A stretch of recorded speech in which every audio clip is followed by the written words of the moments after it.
Welcome back. In the last lecture, we talked about pipelining, where we saw how we can pass data from one function to another. In this lecture, we will talk about some predefined global functions in Golang. Before we jump onto the code, let's see the documentation. So I'll head over to my Chrome, and here I have text/template documentation. Here, if I go to the overview section, and there you will see a section called as functions. So I'll click here, and here you can see that we have a list of predefined global functions given in Golang. So we can use these functions in our template and do some operation. For example, here you can see a list of some comparison operators. So we can use these to compare some values. And again, here if I scroll up, you can see here we have a list of some other functions which we can use. Let's jump onto code and see how we can use these in our templates.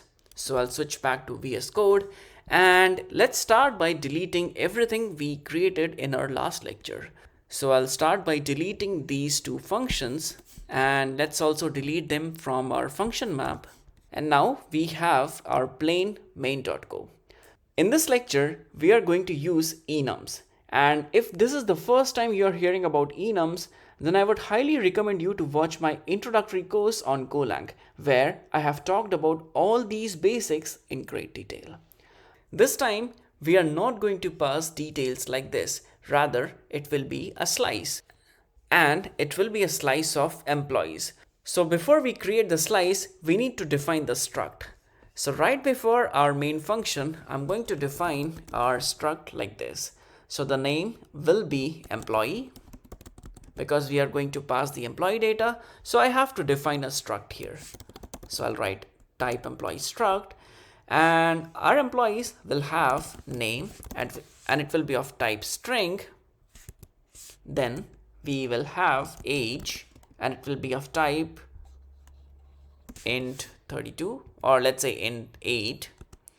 Then we will have salary, and it will be of type float 64. And finally, we are going to have is admin.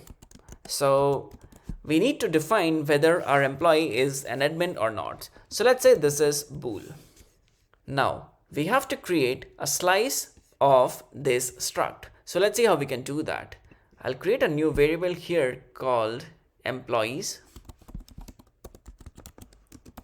And this will be a slice of employee, which is our struct. And here I can write like this. Name will be, let's say, Ayush. Age, I'm 30 years old, so I'll just write 30 here. Salary will be, let's say, 200K, so I'll just write 200 here. And we have to define whether I'm admin or not, so I'll just write false here. So now let's just copy it a couple of times. Let's give another data. Let's call it John. John is, let's say, 28 years old, and he's earning 300K, and he is also an admin. Then we have, let's say, Jane. Let's keep capital J here. Jane is 31 years old. Jane earns 100K, and she's not an admin. So we have defined our employee slice. Now let's just pass this slice to our template. So I'll just paste it like this. Let's save everything. And before we proceed, I'm going to delete our index.html like this. And now let's move on to our base HTML. Before we do that, let's delete everything. We have empty body here. Now, before I do anything else, let's change the type to HTML so that we can use emit. And now let's start by writing an h1 tag, and I'll just write employee details. Then I'm going to create a table. So I'll just write a table here. Inside table, I'll create a new row. Inside this row, I'll create 4 th tags. So I'll just write like this. The first will be name. Then we have age. Then we have salary, and then we have is admin. All right. So we have defined our headings. Now we need to put our data. So I'll range over my data, which we are passing like this. And before I forget, let's just close it. Now I'm going to create a new row, tr, and now we have to put our data. So this time I'm going to create 3 td. So I'll just write like this. And the first one will be dot name. Second one will be dot age. Third one will be dot salary. And we have one more field for admin. But instead of printing admin here, let's say I want to print out the name of admin right below this table. So to do that, I'm going to range over my data one more time, and let's just close it. And now here I want to print out the name of my admin. So let's see how we can do that. I'll write a p tag, and inside p tag I'll write a strong tag like this, and I'll write admin and a colon, and now we need to print out the name of our admin. So how do we do that? This time I'm going to write an if condition. So we need to check if the value of this isAdmin flag is true or not. If it is true, then our user is admin. If it is false, then the user is not an admin. So let's see how we can do that. I'll write double curly braces. I'll write if, then I'll write eq, which is used for comparing two values. Then I'll write isAdmin, and this is the first value, and we need to check if the value of isAdmin is true or not. If it is true, then we need to do something. So here I'll just write dot name. So if my user is admin, then his or her name will be printed. Otherwise it will not be printed. So let's save everything, and now let's see if everything is correct. We have 3 users, Ayush, John, and Jane, and John is admin. And if everything is correct, John's name should be printed here. So now let's open our terminal, and I'll write go run main.go, and we have a problem. So this should be dot isAdmin. Let's save one more time. Let's clear the console. I'll write go run main.go, and we have our index.html. And if I scroll down, you can see that the p tag is printed 3 times because we are ranging over the value. So that is definite. So that is not right. I can move my p tag outside of this range, and let's just do this. And let me just do a bit of formatting here like this. Let's save everything, and now let's run go run main.go one more time.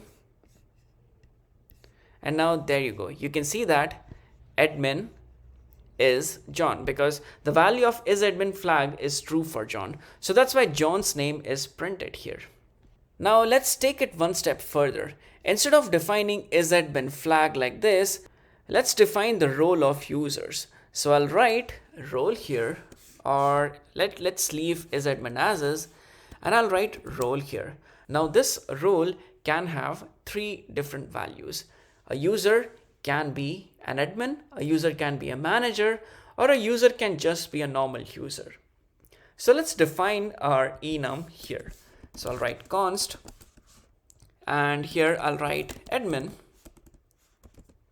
And before I forget, I have to define an index here. So I'll write role index, and it will be of type int. So admin will be of type role index, and default value will be iota. And I forgot an equals here. So this will be an iota. And the next value will be manager, and final value will be user. So the value of role can be either admin, manager, or role index. Now, here in my employee struct, the value of the type of role will be role index like this. So let's save everything. And here we have to define the role of our users. So I'll write role as, let's say, manager. Then for John, I'll define role as admin. And for Jane, I'll define role as user. So here I have defined all my roles and I'm passing this data in my base GoHTML template. Let's go to base GoHTML and here let's try to use the data. Now here let's try to print the role which we are passing in our table. So I'll create the fourth column as role. So this is my heading and now we have to print out the role of each user. So since we are using an enum, the role will be passed as 0, 1, and 2. But here if I display the role directly, it will be printed as 0, 1, and 2. Let me just show you how. So I'll create a td tag and I'll just write role here. And let me just get rid of this p tag which we created in the last lecture. Now let's save everything and let's go run main.go and everything worked. We have our index.html like this, but instead of seeing the output like this, let me just start a live server. So I have an extension called as live server. I'll just show you. This is my extension by Ritvik Day, and this is fantastic extension. I would highly recommend you to install this one. So we have live server and let me just open my index.html file. And while I'm on index.html file, you can see that I have a small text here called as go live. If I click this, a new server will be started on port 5500 and it will look like this. So here we have our table. We have name, age, salary, and role. See that this is what I was talking about. Role will be printed as 0, 1, and 2. But this is not user friendly. We don't really know what's the meaning of 1, 0, and 2. So we need to print out a user friendly role here. And this is where we can use our built-in functions. So let's see how we can do that. I'll get rid of this td flag. And here I'll write if eq.role, if role is 0, then I need to print out a td flag and I want to print out role as admin. Then else if eq, if my role is 1, then I want to print out manager. And finally, if my role is 2, then I want to print out user. So let's save everything. So if role is 0, so if value is 0, role will be admin. If value is 1, role will be manager. If value is 2, role will be user. And this corresponds to our enum which we created inside main.go. So here you can see that admin will have value of 0, manager will have value of 1, user will have value of 2. All right, so let's save everything. Let's go run main.go and let's see here. You can see that my page is already refreshed and we have the correct role here. Ayush is a manager, John is admin, Jane is a normal user.